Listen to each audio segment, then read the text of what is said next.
ముఖం పైన మచ్చల్ని తగ్గించే ఔషధం తయారీకి కావలసిన మూలికలు: ఉసిరి, పసుపు, సుగంధిపాల, మంజిష్ట, చందనం, అతిమధురం, లోధ్ర, బార్లీ, పెరుగు. కావలసిన మూలికలు చూసాం కదా. ఇక తయారీ విధానం డాక్టర్ గారిని అడిగి తెలుసుకుందాం. డాక్టర్ గారు, మరి ఇప్పుడు తయారీ విధానం చెప్తారా? అలాగేనమ్మా. ముందుగా ఒక బౌల్ రెడీగా పెట్టుకోండి. అలాగే స్టవ్ వెలిగించి ఒకసారి మనం కషాయం కోసం నీళ్లు పోసి మరిగించుతూ ఉందాం. ఓకే. ఒక గ్లాస్ నీళ్లు నెమ్మదిగా కాగుతూ ఉండేలోపు మనం మిగతా ఔషధ మూలికల గురించి మాట్లాడుకుందాం.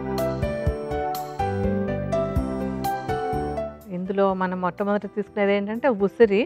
ఉసిరి అనేటువంటిది రసాయనంగా ఉంటుంది. రసాయనం ఎప్పుడు కూడా శరీరంలో ఉండేటువంటి అన్ని కణాలు ఎలా పనిచేయాలో అలా కరెక్ట్గా పనిచేస్తుంది అనమాట. ఉసిరిని మెత్తటి చూర్ణంలాగా చేసేసి ఆ చూర్ణాన్ని ఒక 20 గ్రాములు తీసుకోవాలి. మనం వాళ్ళకి చూపించడం కోసం సుమారుగా ఒక అర చెంచాడు వేసుకుందాం. తర్వాతది పసుపు. పసుపు అందరికీ తెలుసు చర్మానికి ఎంత మేలు చేస్తుంది అనేటువంటిది. మంచి పసుపు చూర్ణాన్ని కూడా సమానంగా 20 గ్రాములు వేసుకోవాలి.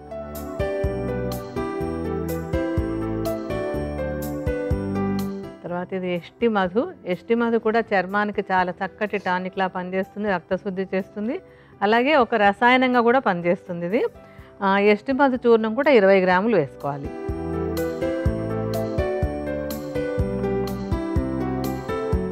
ఆ తర్వాత సుగంధిపాల. సుగంధిపాల అంటే చర్మానికి చాలా మంచి ఫ్రెండ్ లాంటిది, రక్తశుద్ధికి చాలా చక్కగా పనిచేస్తుంది. ఇది ఈ సుగంధిపాల చూర్ణం కూడా 20 గ్రాములు వేసుకోవాలి.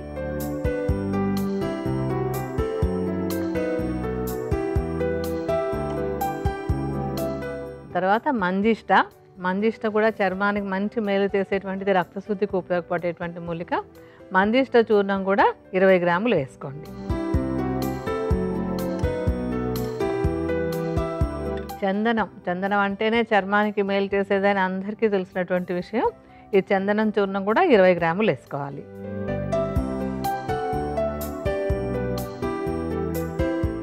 లోధ్ర. లోధ్ర కూడా చర్మానికి చాలా చక్కటి మేలు చేస్తుంది, రక్తశుద్ధి చేసి చర్మానికి మంచి కాంతినిచ్చేటువంటి మూలిక ఇది. లోధ్ర కూడా 20 గ్రాములు, అంటే చూర్ణం చేసినటువంటి లోధ్ర చూర్ణాన్ని 20 గ్రాములు వేసుకోవాలి.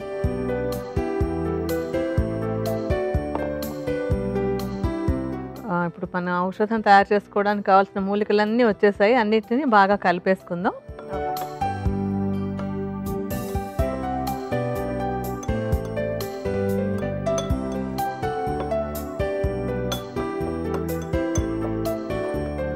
ఏంటంటే ఈ చూర్ణాన్ని ఒకసారి రెడీగా చేసేసుకుని సీసాలో పోసి భద్రపరిచి ఉంచుకోవాలి. కషాయం మాత్రం ఎప్పటికప్పుడు కాచుకోవాలన్నమాట. మనకి నీళ్లు మరుగుతున్నాయి కదా, ఇప్పుడు ఒక పెద్ద చెంచాడు చూర్ణాన్ని ఇందులో వేసి కషాయం కాచుకోవాలి.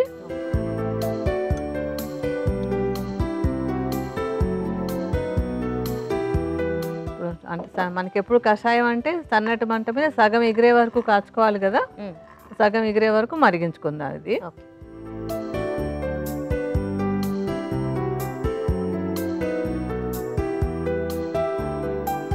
ఇప్పుడు సగం కషాయం ఎగిరిపోయింది కదా, ఇప్పుడు మనం స్టవ్ ఆపేసి దీన్ని వడపోసుకోవాలి.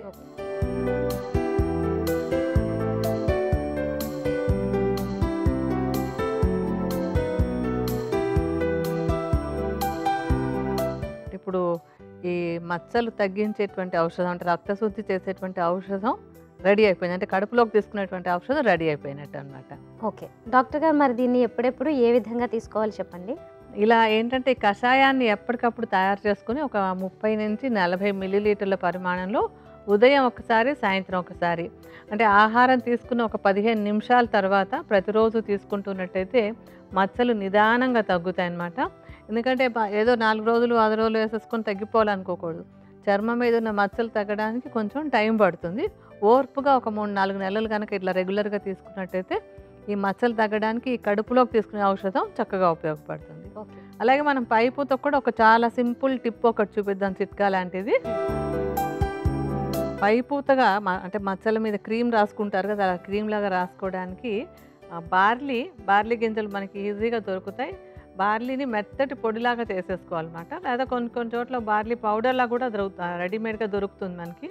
ఈ బార్లీ పొడిని తీసుకుని దీన్ని కొద్దిగా పుల్ల పెరుగుతో కలుపుకోవాలి.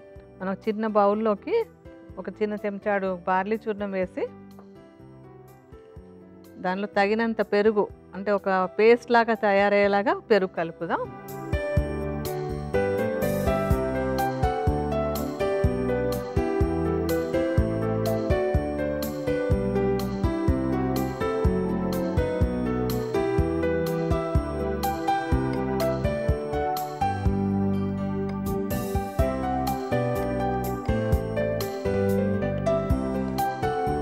ఇలా ఏంటంటే ఒక పేస్ట్ లాగా కలిపేసి ఆ పేస్ట్ని మచ్చల మీద లేపనం లాగా రాసుకోవాలన్నమాట. అంటే ఈ బార్లీ పిండి పుల్ల పెరుగు కలిపినటువంటి ఆ పేస్ట్ని ఆ మచ్చలు ఉన్న చోట ఒక లేపనం లాగా రాసేసుకుని ఒక 15 నిమిషాల పాటు అలా ఉంచుకొని తర్వాత కడిగేసుకుంటూ ఉండాలి. అలా రోజు ఒకసారి చేస్తున్నట్టయితే ఏంటంటే ఈ బార్లీకి పుల్ల పెరుగుకి ఒక బ్లీచింగ్ యాక్షన్ లాగా, అంటే పైన ఉన్నటువంటి నల్ల మచ్చలను తగ్గించేటువంటి ఒక లక్షణం ఉంటుంది. ఇది సహజ సిద్ధమైనది కనుక కెమికల్స్ అవి ఏమీ లేవు కనుక వాడుకోవడానికి కూడా ఏమీ బెంగపడక్కర్లేదు. అలా రెగ్యులర్గా ఇది రాసుకుంటూ మనం చెప్పినటువంటి ఔషధాన్ని కడుపులోకి తీసుకుంటూ ఉంటే ఈ మచ్చల సమస్యను తగ్గించుకోవచ్చు. ఓకే డాక్టర్ గారు.